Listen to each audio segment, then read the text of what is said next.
Seja muito bem-vindo ao Cantinho Ontológico. Meu nome é Gustavo Luiz e hoje vou falar sobre a certeza da salvação em Cristo Jesus. Inicialmente, confesso, ia colocar o tema a perda da salvação, como se isso fosse possível. Acontece que até mesmo aqueles que defendem a possibilidade da perda da salvação, eles sequer cogitam o fato deles, em algum momento, terem perdido a salvação. Geralmente, só quem perde a salvação são os outros, se cometerem alguns tipos de pecados, etc. e tal. Porém, em nenhum momento, essas pessoas se veem perdidas durante algum momento ou período da caminhada cristã. Desta forma, falar sobre perda da salvação é desnecessária, porque a Bíblia enfatiza a certeza da salvação.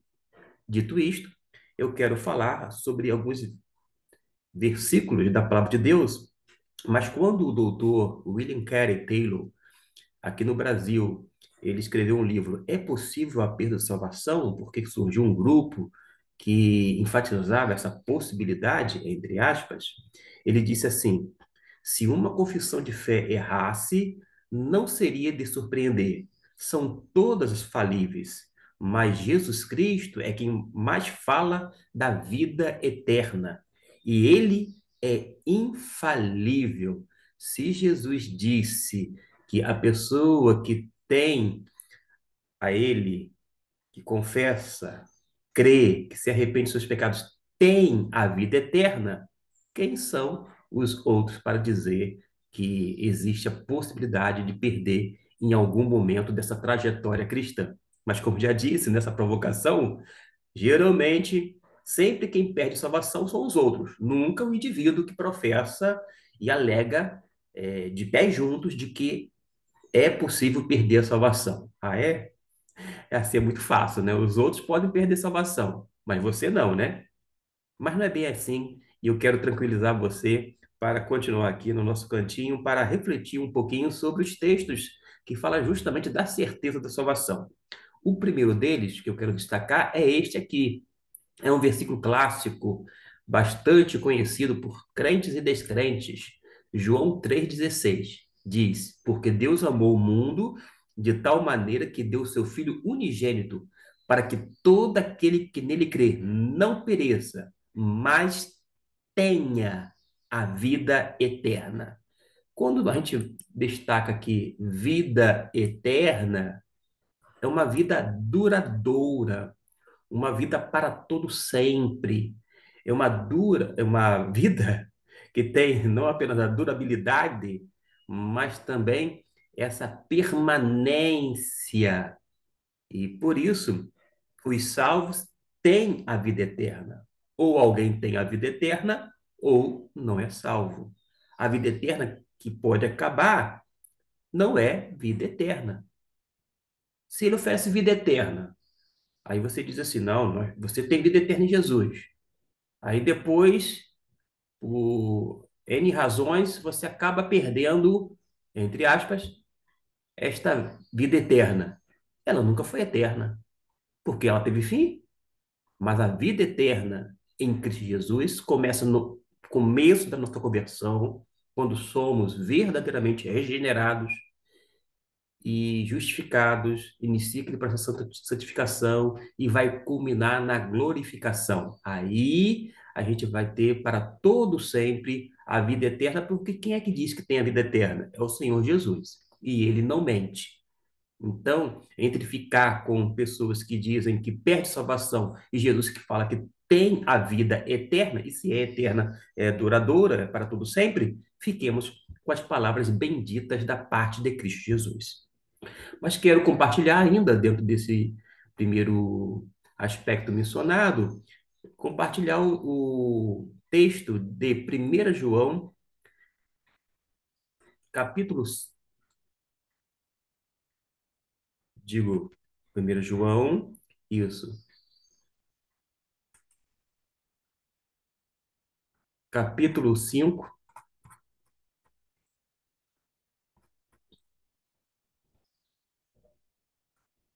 versículo de número 11. Veja bem o que diz aqui. E o testemunho é este, que Deus nos deu a vida eterna, e esta vida está em seu Filho, isto é, numa referência a Jesus. Note que diz que Deus nos deu a vida, uma vez mais, eterna, duradoura, sempre eterna. Uma vida que é eterna, mas começa na conversão e vai culminar na redenção ou na glorificação. A vida está em Cristo Jesus. A vida eterna não está numa promessa humana. A vida eterna não está no compêndio teológico e bíblico necessariamente, mas atrelada à pessoa de Cristo Jesus. O segundo texto que eu quero mostrar para vocês, o terceiro, na verdade, se encontra em Efésios. Isso mesmo, Efésios, capítulo 2, versículo de número 8. O que nos diz a palavra de Deus? Nos fala assim: porque pela graça sois salvos, por meio da fé, e isto não vem de vós. É dom de Deus. A salvação é um presente de Deus. Presente, a gente não arranca, a gente não conquista, a gente recebe. E é isto que o texto diz. A gente recebe da parte de Deus mediante a graça divina, não é mérito humano envolvido, não é esforço descomunal para tentar obter a salvação e garantir, mantê-la. Pelo contrário, a gente recebe como um dom de Deus. A salvação não depende do esforço humano, mas da graça de Jesus. Se a permanência na salvação dependesse do salvo, segue-se que a própria salvação dependeria dele também. Mas não é isso que o texto diz. E eu quero, ainda nesta linha, compartilhar o texto de Romanos, capítulo de número 6, versículo 24, que nos diz o seguinte: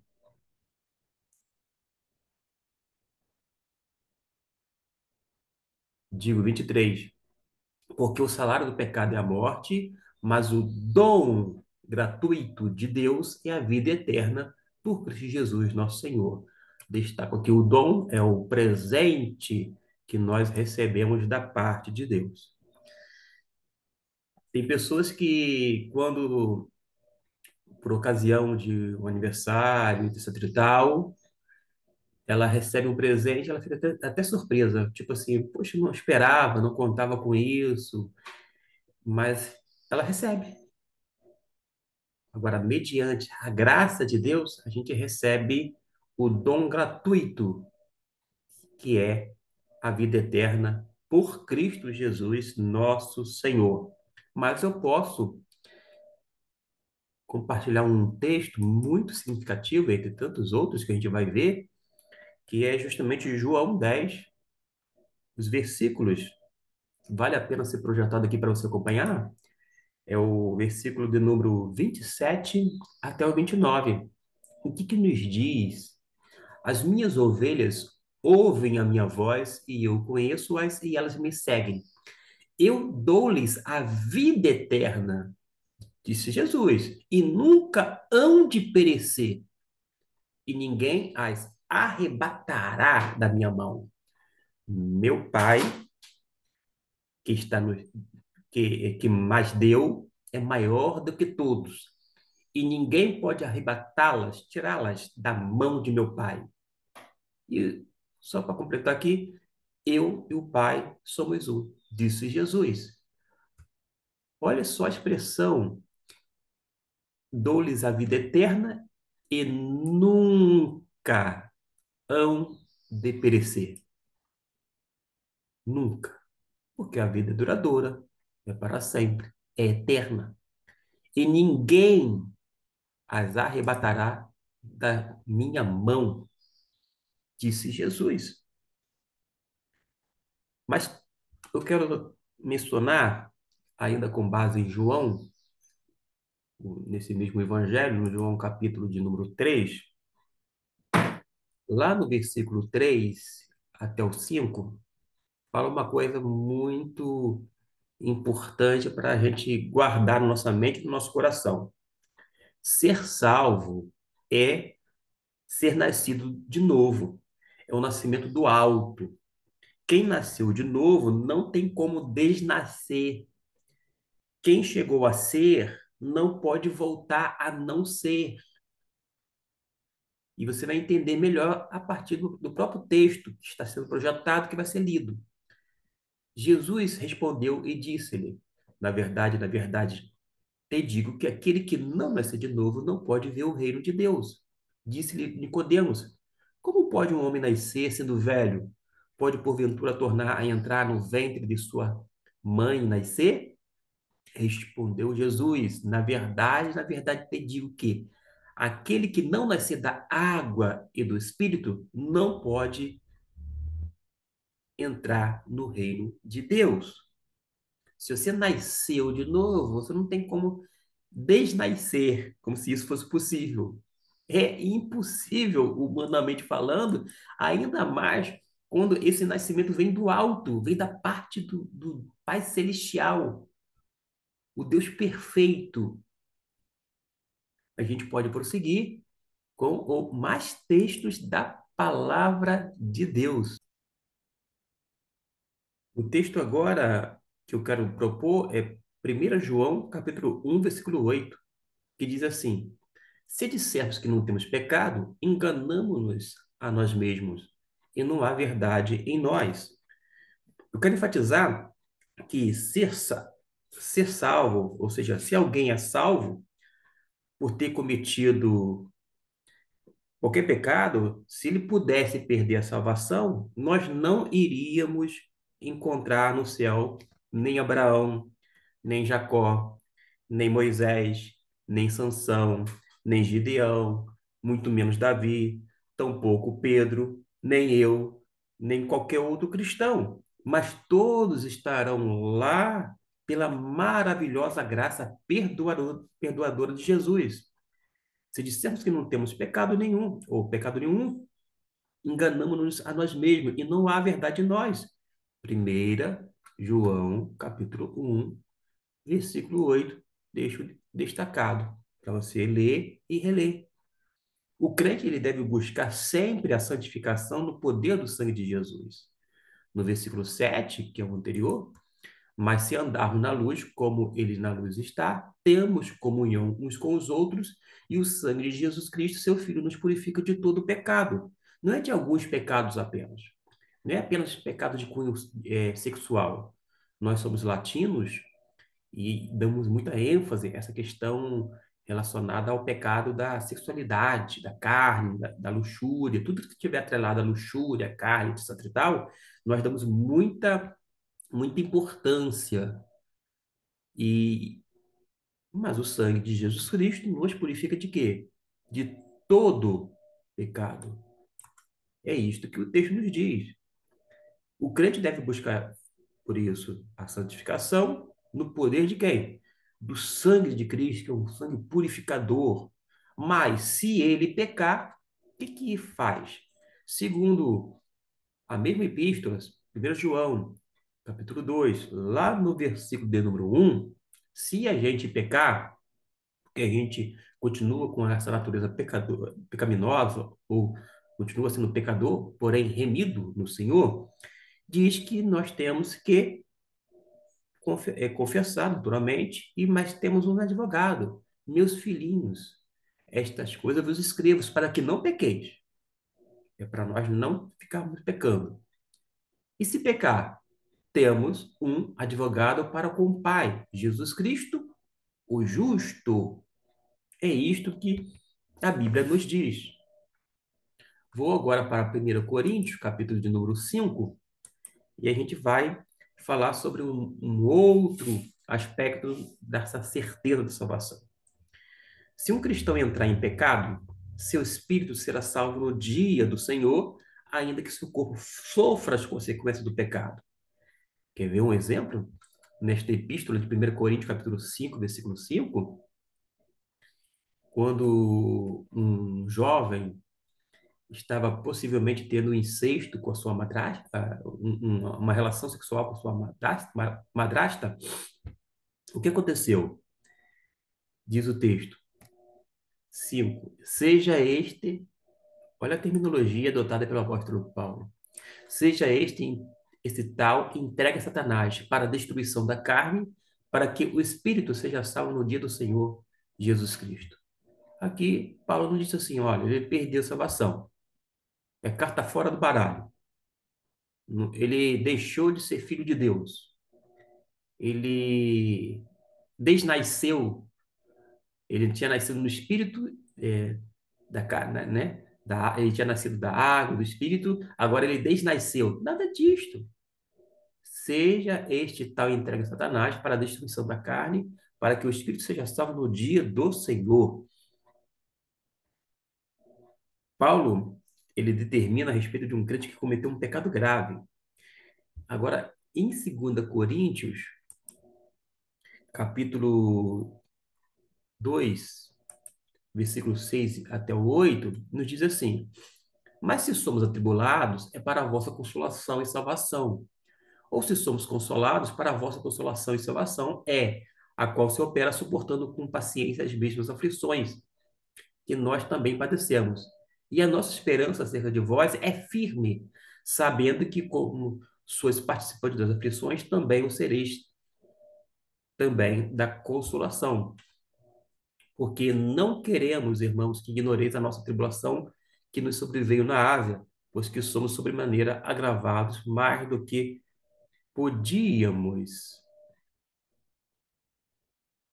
suportar, de modo que até da vida desesperamos. Ou seja, nessa carta de eu li o que? 2 Coríntios, isso mesmo.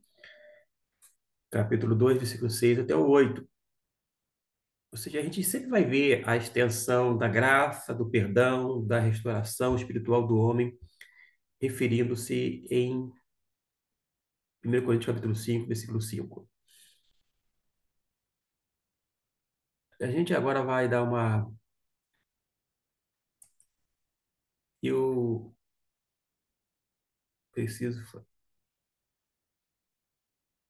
eu preciso fazer uma correção e eu não vou fazer um corte aqui no vídeo. Eu li o capítulo 1 de segunda carta aos Coríntios, quando na verdade era segunda carta aos Coríntios, sim, capítulo 2, versículos 6 e 8. Ficou desconexo, mas faço agora a leitura correta do texto bíblico, em relação àquele texto já lido anteriormente, de 1 Coríntios, capítulo 5, versículo 5.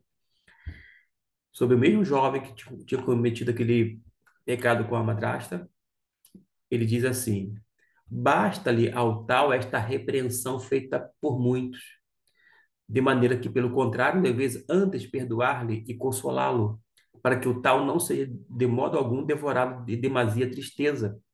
Por isso vos rogo que confirmeis para com ele o vosso amor. Observe que Paulo foi firme, uns vão dizer assim, ele foi duro demais, porque ele falou, olha, seja entregue a Satanás, para que o seu espírito seja salvo, né, no dia do Senhor, ainda que a sua carne viesse a padecer, ser destruída.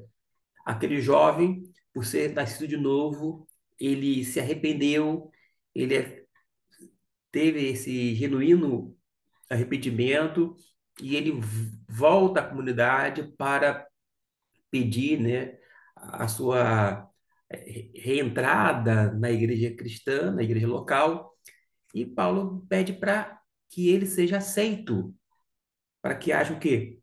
Restauração espiritual aquele rapaz que foi mencionado na primeira carta de Coríntios, capítulo 5, versículo 5.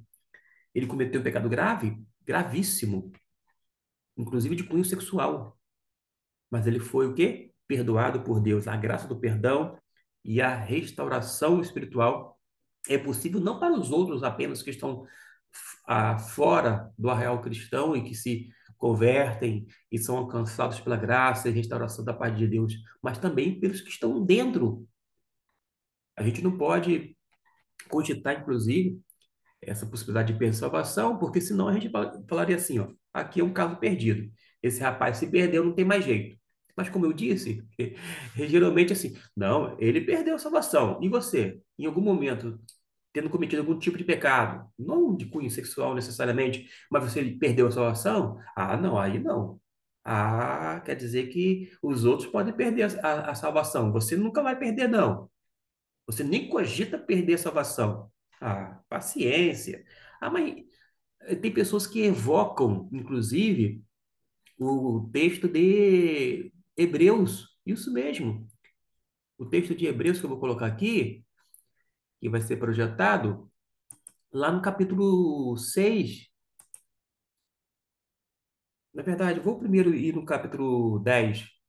No capítulo 10, lá no versículo 25, versículo até o 27, que nos diz o seguinte: não deixando nossa mútua congregação, como é de costume de alguns, antes admoestando-nos uns aos outros, e tantos mais quanto vedes que vai se aproximando daquele dia. Porque se, porque se pecarmos voluntariamente, depois de termos recebido o conhecimento da verdade, já não resta mais sacrifício pelos pecados, mas uma certa expectação horrível do juízo e ardor de fogo que há de devorar os adversários. Até o 28? Não, até o 27 está bom. Aqui em Hebreus 10, se você ler ele, lê o capítulo 10 todo, não apenas o versículo 25 até o 27. Em nenhum momento afirma, quer dizer, não afirma que seja possível a perda de salvação. A gente pode constatar isto continuando a leitura. Quando você vai lendo, lendo, lendo, chega lá no versículo 39, olha o que nos diz a palavra de Deus. Nós, porém, não somos daqueles que se retiram para a perdição, mas daqueles que creem para a conservação da alma. Todo crente em Jesus são aqueles que prosseguem nessa conservação da alma, porque a sua vida foi e está confiada em Cristo Jesus. E ele nos dá vida eterna, vida abundante, mas também a vida eterna. Mas se alguém teve conhecimento da verdade, veio abandonar a congregação, permanecendo voluntariamente no pecado, será tomado de uma expectação horrível do juízo que há de devorar não os salvos, mas os adversários. O autor aqui de Hebreus capítulo 10, versículo 27, 25 até o 27, ele está falando sobre a comunhão de amor na congregação e não na permanência da salvação. O assunto aqui é outro. A gente não pode confundir alho com bugalho. Esta é a grande verdade. Ter consciência abrasada, como o rei Davi, é uma expectativa de juízo. Não é o mesmo que perder a salvação. Para o ímpio, a consciência abrasada pelo pecado cometido é motivo de blasfêmia. Para o salvo, é motivo de arrependimento e recuperação de paz interior. Se um crente comete pecado, perde a alegria de ser um salvo, mas não perde a salvação. E no Salmo 51, eu vou terminar esse vídeo, para não ficar muito, mas muito longo mesmo. No Salmo 51, versículo de número 12, vai nos dizer o seguinte: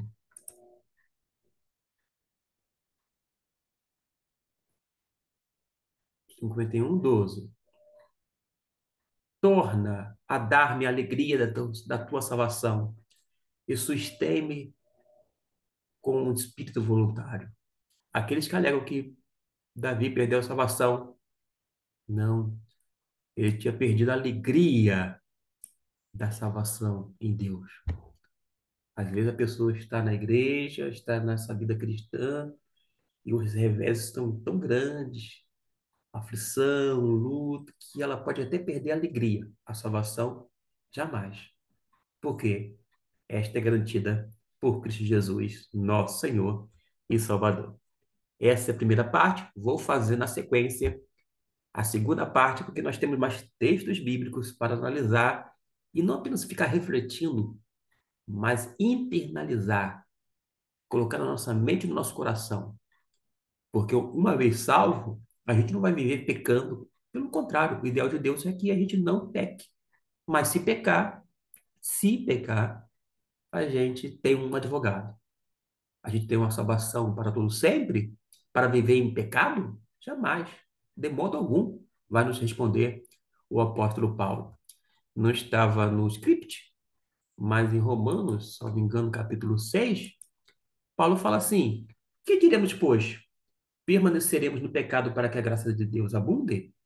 Isto porque algumas pessoas querem dar uma de espertalhão, espertalhões, e falam assim: não, se a pessoa é salva e salva uma vez salva, salva para sempre, ela pode fazer o que ela bem entender, ficar no pecado. Para com isso.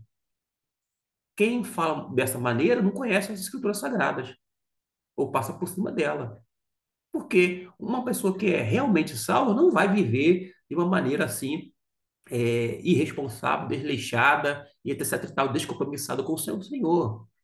Pode pecar? Poder? Pode, mas não vai permanecer no pecado. Paulo, deixa Paulo falar. Que diremos, pois? Permaneceremos no pecado para que a graça de Deus abunde? Ele mesmo responde, de modo nenhum. Nós que estamos mortos para o pecado, como viveremos ainda nele? Agora, se você nunca foi morto para o pecado, não houve essa mortificação para o pecado, você precisa nascer de novo. Aí aquela pergunta, aquela questão tão importante. Necessário é nascer de novo. Porque é inconcebível um crente em Jesus que vive de uma forma deliberada na prática do pecado. É impossível, é inconcebível à luz de quê? À luz da Bíblia Sagrada. Fiquemos por aqui nessa primeira parte e eu vou fazer na sequência e você pode acompanhar os dois vídeos sobre a certeza da salvação e jamais sobre a possibilidade da perda da salvação, porque a Bíblia não o diz. Não cogita, não considera. Agora, os homens, eles até falam, alguns deles, é possível se perder a salvação. Aí eu pergunto, você já perdeu a salvação, meu irmão, minha irmã? Que isso? Que isso? Eu não. É, é, bate nessa boca. Ou seja, ele nunca perdeu. Ele nem se considera um perdido em algum momento da vida. Ah, é? Quer dizer que os outros podem se perder, né? Mas a gente pode falar da vida eterna em Cristo Jesus, anunciar o Evangelho de Deus e pregar para as pessoas, porque o Evangelho é poder de Deus para todo aquele que crê. Crê em Cristo Jesus e se arrepende, com certeza, consequentemente, dos seus pecados. Que Deus o abençoe e até o nosso próximo vídeo.